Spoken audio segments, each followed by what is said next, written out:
que os amigos espirituais da nossa casa, os mentores, possam dar todo o suporte necessário para o trabalho desta noite, estando presente na casa de cada um de nós, para que não só a palavra, mas as energias e as vibrações possam inundar os nossos lares. Como sempre, que o amor do Cristo esteja presente em todos os ensinamentos e sempre agradecendo ao nosso Pai, que mais uma vez nos permite estarmos todos juntos, amigos, colegas, de vida e de missão. Bom, pessoal, o tema de hoje é o presente mais belo, né? E é um ponto de interrogação. E qual seria esse presente mais belo, né? Então, aqui eu gostaria de fazer uma provocação, uma reflexão, juntamente com vocês, do que cada um de nós entende pelo presente mais belo das nossas vidas.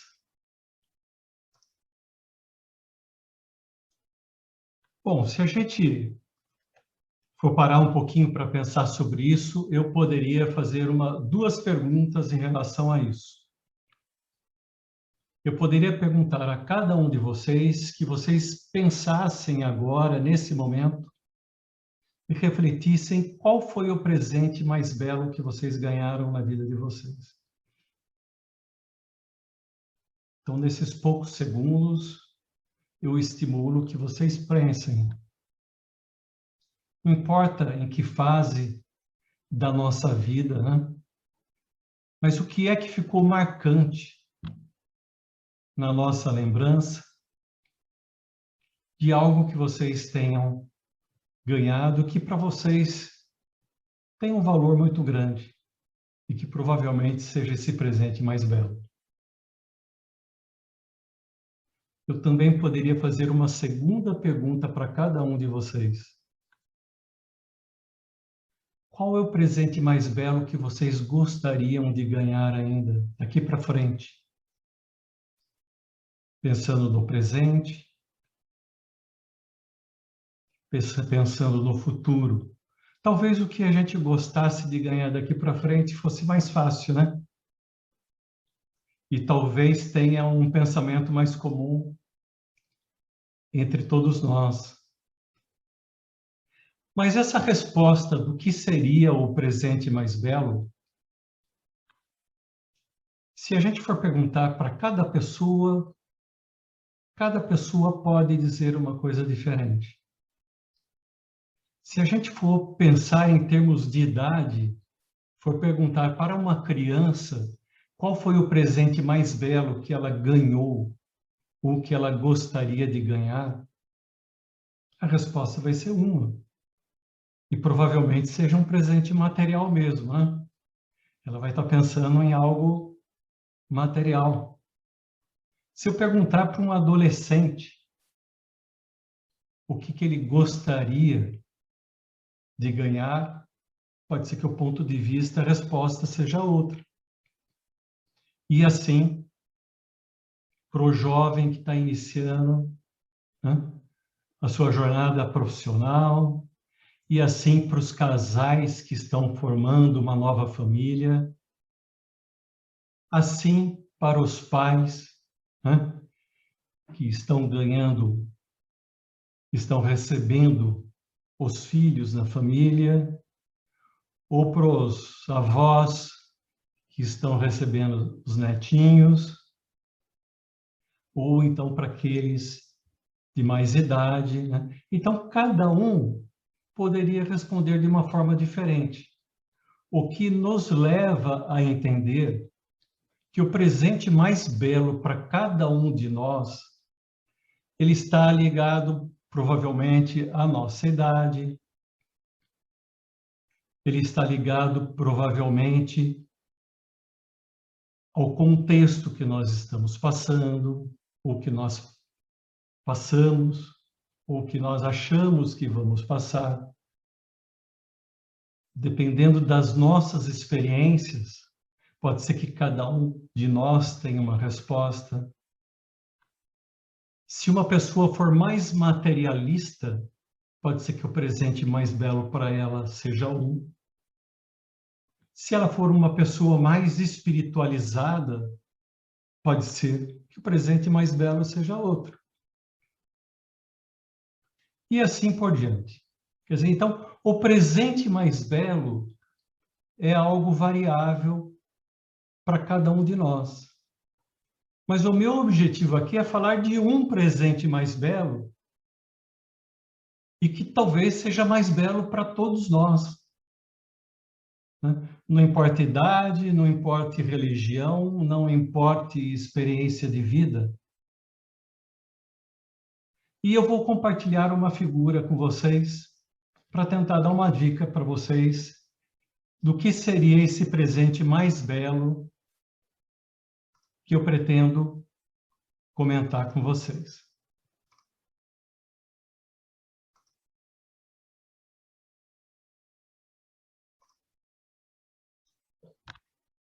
Bom, gente, vocês vendo as duas figuras, eu não sei se vem à mente de vocês de qual presente mais belo eu gostaria de falar e compartilhar com vocês. Talvez apenas olhando a figura, nós poderíamos responder que o presente mais belo que talvez a gente tenha recebido ou possa receber em nossas vidas seja o amor do Cristo. Talvez o presente mais belo seja, para determinada parte dos cristãos, o fato do Cordeiro de Deus ter se sacrificado pelo mundo e ter livrado o mundo do pecado, ter livrado a todos nós do pecado. O que para nós espíritas nós entendemos que não é bem desse jeito, Cada um tem a sua jornada, cada um tem o seu caminho, cada um tem o seu mérito, as suas responsabilidades, Mas então, o que seria, olhando para a figura do Cristo, o mais belo presente que, no meu entendimento, hoje eu gostaria de compartilhar com vocês? Então, está nessas três frases. E Cristo, em vários pontos da sua fala, das suas passagens, ele fala sempre sobre isso. Não somente através de palavras, mas também através do exemplo. E na prece, que ele nos deixou como legado, ele coloca sobre isso, que é sobre o perdão. E ele coloca lá: perdoai as nossas ofensas, assim como nós perdoamos a quem nos tem ofendido. Então, mesmo nas suas preces, no Monte das Oliveiras, quando Jesus se recolhia para o seu momento de meditação e de conexão com o Pai, ele pedia por esse perdão. No momento da sua crucificação, nos momentos finais de vida do seu corpo físico, ele coloca uma outra frase, onde ele pede ao Pai, Pai, perdoa-lhes, pois não sabem o que fazem, dando toda a sinalização que ele próprio já havia perdoado a todos aqueles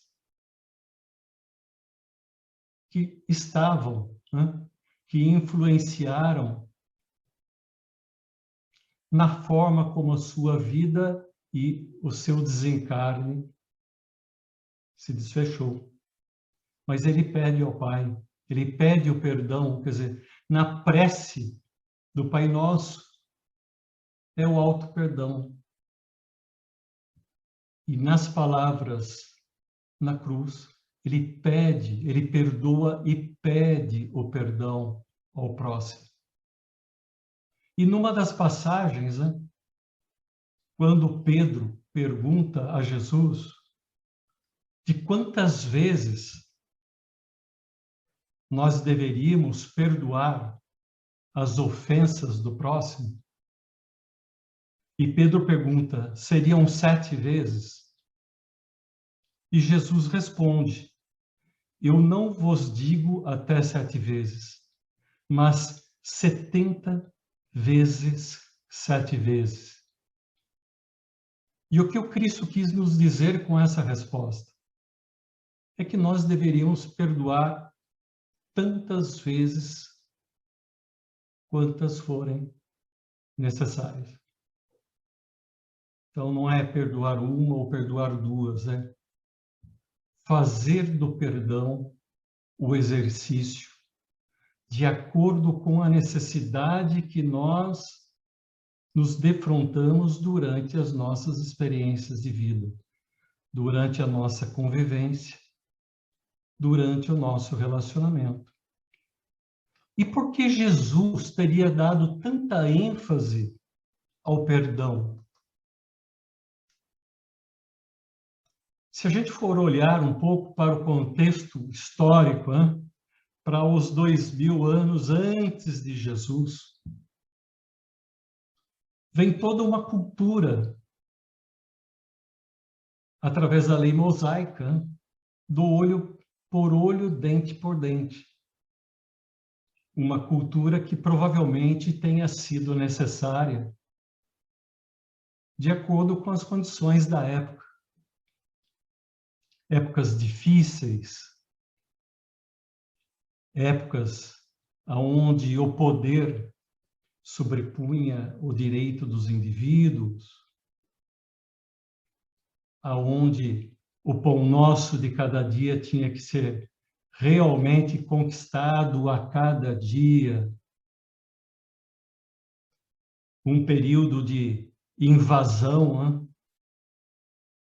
de terras. A própria Galileia, naquela época, tinha sido invadida pelos romanos, então muitos esperavam do Messias, do Jesus, algo que viesse trazer a libertação do povo, a libertação política, a libertação econômica do jugo romano. Então era a filosofia do olho por olho e dente por dente, e Jesus veio, ele reencarna com uma missão de trazer uma mensagem complementar à mensagem de Moisés, que talvez tenha outro caminho, tivesse outro caminho do olho por dente, dente por dente, e o contraponto seria o perdão. Por quê? Porque Deus, e Jesus trazia para o povo que esse Deus que entendiam como o Deus do castigo, ele era o Deus do amor. Se o Pai maior, se Deus, ele era o Deus do amor, e ele nos perdoaria quantas vezes fossem necessárias, a mensagem que Jesus trazia a partir do Evangelho, então seria que nós, indivíduos, deveríamos praticar o perdão ao invés do olho por olho, do dente por dente. Então, o tema que eu escolhi aqui para essa noite é o presente mais belo. Qual o presente mais belo? O perdão. E eu me inspirei novamente no livro A Força Eterna do Amor, ditado pelo espírito de Teresa de Calcutá, pelas mãos, pela psicografia do Robson Pinheiro. E eu queria trazer para vocês alguns trechos que a Madre Teresa coloca nesse livro com relação ao perdão. Em um dos trechos, ela coloca o seguinte: é fato comprovado que, sem perdoar, torna-se quase impossível a convivência entre os seres humanos. E não é uma verdade isso, gente? Não importa se essa convivência que nós estamos falando, que ela está falando aqui, é de um indivíduo para outro indivíduo, ou se é uma convivência familiar, ou se é uma convivência social, ou mesmo se seja uma convivência entre países. Sem o perdão, essa convivência ela se torna muito difícil. E sem o perdão, as discórdias, a guerra, estaria prevalecendo o tempo todo. Então, parece fazer muito sentido isso que ela coloca, isso que ela compartilha para todos nós. E ela vai mais adiante. Em um trecho, ela coloca que o exercício do perdão se transformou em receita de saúde. Por que que ela coloca que o exercício do perdão se transformou em receita de saúde? Nós vamos ver um pouquinho mais adiante do slide seguinte a respeito disso. E outro trecho que ela coloca é o seguinte: quem sabe, seja por isso, Jesus aconselhou o perdão, uma vez que ele conhecia muito bem o estado emocional e espiritual dos indivíduos que habitam este nosso planeta. Então, por tudo que nós estudamos do Espiritismo, sem dúvida nenhuma, Jesus vem de uma forma planejada trazer uma nova linguagem, uma nova mensagem através do seu Evangelho, porque ele reconhece que o nosso planeta, um planeta de provas e expiações, ainda se encontra habitado por espíritos, né? De nível intermediário no que tange ao que nós falamos sobre evolução espiritual. Então, e ele entende, né, que o perdão ele tem que ser praticado por causa desse convívio, por causa da evolução individual de cada um de nós e por causa da evolução do próprio planeta. E aqui nós estamos falando de evolução, né, principalmente evolução moral. Por que que a Madre Teresa coloca que o exercício do perdão é uma questão de saúde? Bom, se a gente vai falar de perdão, é lógico, é óbvio que para ocorrer um perdão tem que antes ter ocorrido uma ofensa. E quando a gente fala em ofensa, a ofensa transita em um ciclo vicioso, em um ciclo de vícios, né? Principalmente do vício, do egoísmo, da vaidade, do orgulho. E esses vícios disparam em nós, no momento da ofensa, sentimentos. Seja pelo ofensor ou seja pelo ofendido, de remorso, de humilhação, de frustração, mágoa, de raiva, de ira, de ódio, de cólera, às vezes até de indiferença, o que às vezes pode ser até pior. E esses sentimentos extremamente negativos, eles trazem algumas consequências, principalmente para o ofendido, para a parte que se sente ofendida. A parte que se sente ofendida, então, ela faz um julgamento do ofensor. Ela entende que necessita de uma reparação, que necessita que seja feita uma justiça. E muitas vezes quando a mágoa, o ódio, a raiva é tão intensa, ela exige vingança. Uma vingança que pode entrar em vários campos, seja no campo físico ou seja no campo moral. E todos nós sabemos que esse estado negativo da nossa mente, dos nossos sentimentos, elas provocam desequilíbrios no nosso organismo. Elas provocam doenças físicas e doenças, desequilíbrios psicológicos e emocionais. E quanto mais nós ficamos, né? Quanto mais ofensor e ofendido cultivam esse ciclo vicioso, mais pernicioso esse estado vai se tornando. E no lado oposto, no lado do perdão, nós cultivamos virtudes. Quando a gente perdoa, nós estamos exercitando as virtudes da humildade, da paciência, da resignação, da indulgência, da mansuetude, da misericórdia, da fraternidade e da caridade. E isso produz em nós sentimentos de paz, de consciência tranquila, de leveza de espírito, de libertação.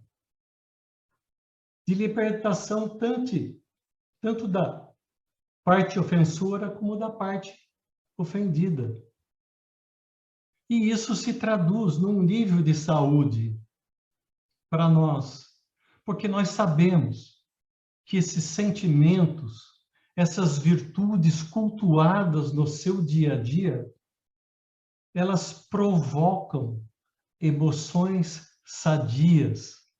E essas emoções provocam, né? Elas equilibram as funções do nosso organismo.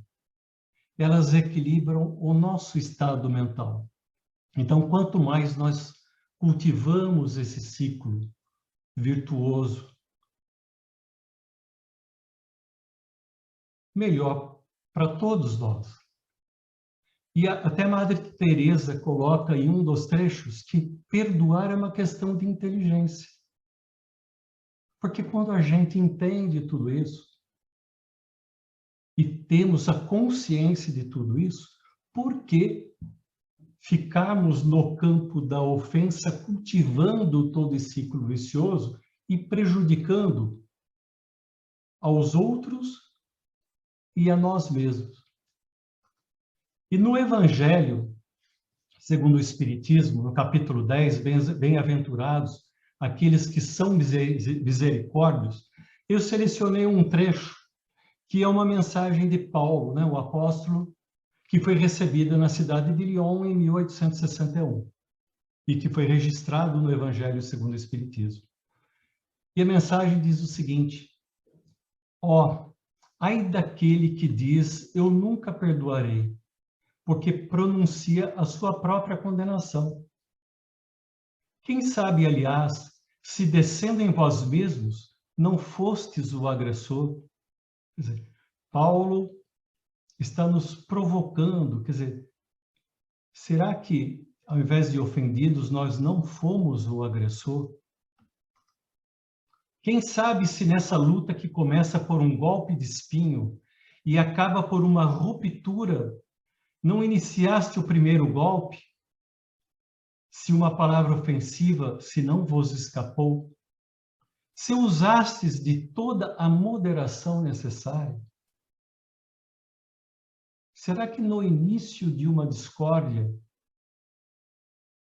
nós, quando nos sentimos a parte ofendida, será que nós melhoramos a situação através das nossas atitudes, das nossas reações, da nossa palavra? Ou será que nós tivemos uma atitude, palavras que pioraram ainda mais a situação? Admitamos que fostes realmente o ofendido, numa circunstância, Quem diz que não envenenastes a coisa por represálias e que não fizeste degenerar em querela séria aquilo que teria podido facilmente cair no esquecimento? Então, muitas vezes, uma discórdia, uma pequena ofensa, dependendo de como nós nos comportamos, ela poderia se transformar em algo tão simples, tão sem importância, que ela poderia ser facilmente esquecida, né? E essa é a provocação que Paulo nos coloca nessa mensagem. E Jesus, ele é tão amoroso com todos nós, né? Que além dele nos dar um alerta sobre o perdão, ele nos passa algumas orientações, um pouquinho de uma receita, né? E numa das passagens, né, registrada no Evangelho de Mateus, Jesus coloca: por que vês tu, pois, o argueiro no olho do teu irmão e não vês a trave no teu olho? E essa passagem tem muito a ver com a palestra do Sérgio na semana passada, né? Porque se a gente cultivar o conheça-se a si mesmo, se nós buscarmos o autoconhecimento, nós vamos entender que nós somos ainda espíritos imperfeitos, que nós somos espíritos falhos, que nós ainda cometemos erros, que apesar de virtudes, nós temos ainda vícios a serem melhorados, a serem eliminados. E se nós fizéssemos uma autoanálise com profundidade, nos conhecendo, conhecendo a nossa capacidade, os nossos limites, isso facilitaria a conhecer melhor o próximo. Se nós entendemos que nós somos seres sujeitos a erros e que se nós erramos, nós gostaríamos de ter a chance de reparação, nós gostaríamos de ter a compreensão, isso faz com que a gente veja o erro do outro de uma forma diferente. E esse é o ponto em que Jesus chama, numa segunda situação, através da frase, ainda no Evangelho de Mateus: não julgueis a fim de que não sejais julgados, porque vós sereis julgados segundo houverdes julgado os outros, e se servirá para convosco da mesma medida da qual vos servisses para com eles. Então aí é o exercício da empatia, né, gente? Se a gente não pratica empatia, dificilmente a gente vai reconhecer que o outro, que o próximo é um indivíduo tão falho quanto nós.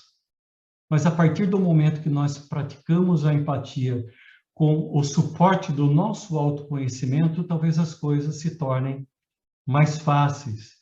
E talvez nós nos tornemos pessoas mais flexíveis nesses momentos que nós entendemos como discórdia, que nós entendemos como ofensa, que às vezes nós nos sentimos ofendidos, embora nem sempre aquele a quem nós chamamos de ofensor talvez tenha tido a intenção.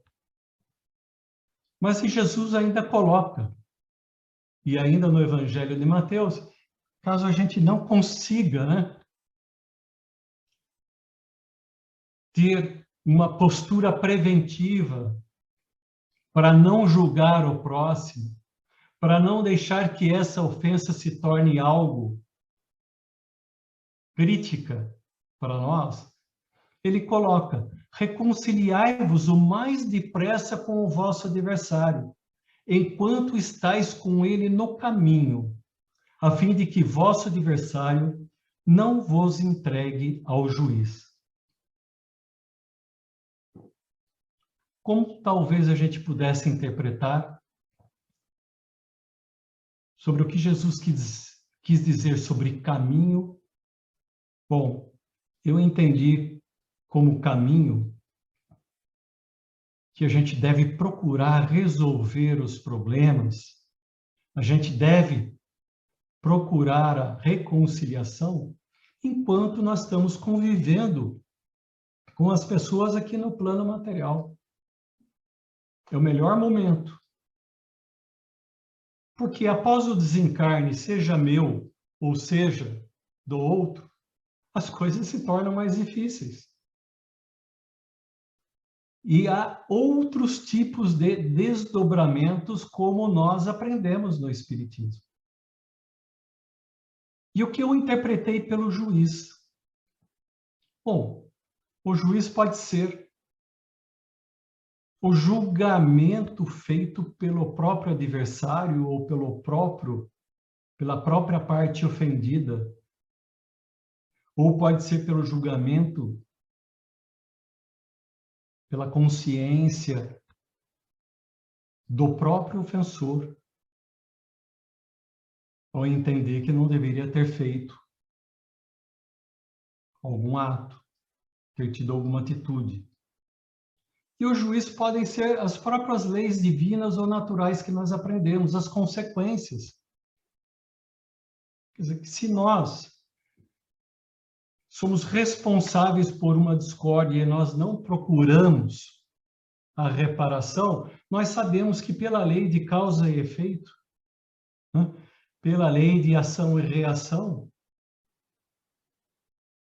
nós não vamos receber castigo de Deus, nós vamos receber as reações consequentes das nossas próprias ações.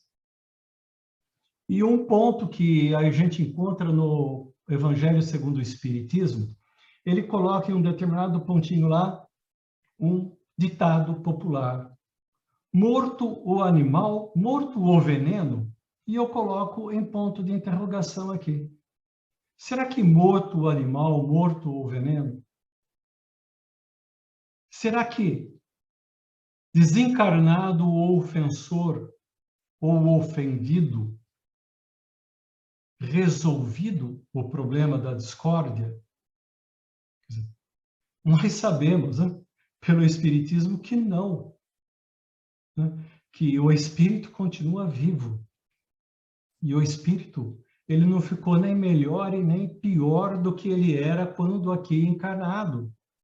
E que ele leva as mágoas, as frustrações, os sentimentos positivos, os sentimentos negativos, processos de discórdia, de raiva, de cólera, de sentimento de vingança muito intensos, disparam até processos obsessivos, processos de influenciação espiritual, de uma dificuldade de muito maior solução do que se tentado a reconciliação aqui, enquanto vivos. E a Madre Teresa faz uma reflexão sobre o auto-perdão,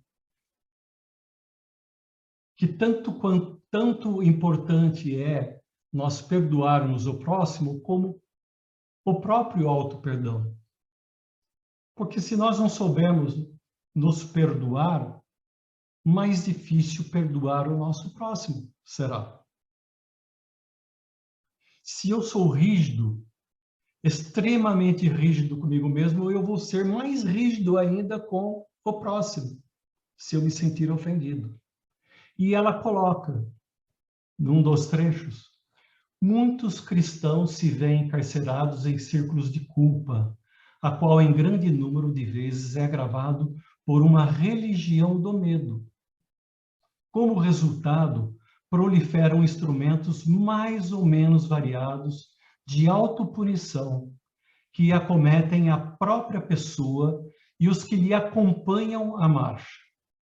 De modo tenaz, cobram-se por atos pretéritos de negligência ou ignorância, enclausuram-se em sérias limitações por não se permitirem experiências mais felizes, tanto quanto realizações e relações duradouras e nobres. Esse auto-perdão é algo que nós temos que realmente aprender. E quando a gente busca uma religião, a gente tem que ter a ajuda dessa religião. A religião não pode pôr mais fogo, mais lenha nessa fogueira. Eu me lembro há 30 anos atrás, quando busquei o SEVAC, por uma série de razões pessoais, e dentre elas, quando eu fui recebido, na época pelo Vilaça, nem sei se o Vilaça está aqui hoje, eu já devo ter comentado com boa parte de vocês, né? Naquela entrevista às segundas-feiras, eu tive a oportunidade de compartilhar coisas que talvez me arrependesse, coisas que eu tenha feito da minha vida que eu achasse depois que não devia ter feito. E o que foi maravilhoso para mim, que eu recebi da casa as palavras que os erros que talvez eu tivesse cometido por falta de conhecimento, por ignorância, sem uma intenção mais definida, mas que, sem dúvida nenhuma, tinha um peso. Mas que o mais importante do que olhar para o passado seria olhar para as atitudes do presente para que os erros não fossem repetidos, para que se pudesse criar um futuro melhor. E como fazer isso? Através da busca do conhecimento. Não só o conhecimento intelectual, mas todo o conhecimento que agregasse valor em termos morais. E isso, para mim, foi um apoio, muito suporte, porque talvez alguma outra religião ou alguma outra pessoa tivesse me colocado ainda mais para baixo nesse momento aonde eu já estava, né? Numa crise pessoal. E eu gostaria de encerrar o tema de hoje com algumas frases que eu ainda vi da Madre Teresa. Sem dúvida nenhuma, inspirada, né, em Jesus. Então, o presente mais belo, o perdão. Quem julga não tem tempo de amar. Sem nos perdoarmos, não há como ser feliz. Sem perdoar o próximo, não há como conviver, ser parceiro, caminhar de mãos dadas. O conselho de Jesus é deveras atual, urgente e terapêutico para nós, os que precisamos do médico das almas para nos curarmos das feridas íntimas que trazemos de nosso passado. E nós, espíritas, sabemos que muitas vezes nós trazemos feridas íntimas que estão no nosso inconsciente, porque são feridas que nós trazemos de vidas passadas. E a falta de consciência dessas feridas muitas vezes não nos permite entender adequadamente as atitudes e os comportamentos que a gente tem na vida de hoje. Então, que todos nós possamos, né, aproveitar essas reflexões de Jesus através de instrumentos como a Madre Teresa, como o Evangelho segundo o Espiritismo, através dos ensinamentos do Espiritismo, para que nós possamos ser pessoas, indivíduos melhores para os outros e para nós mesmos, pessoas mais justas e pessoas mais caridosas. Era isso que eu gostaria de deixar para vocês e agradeço a oportunidade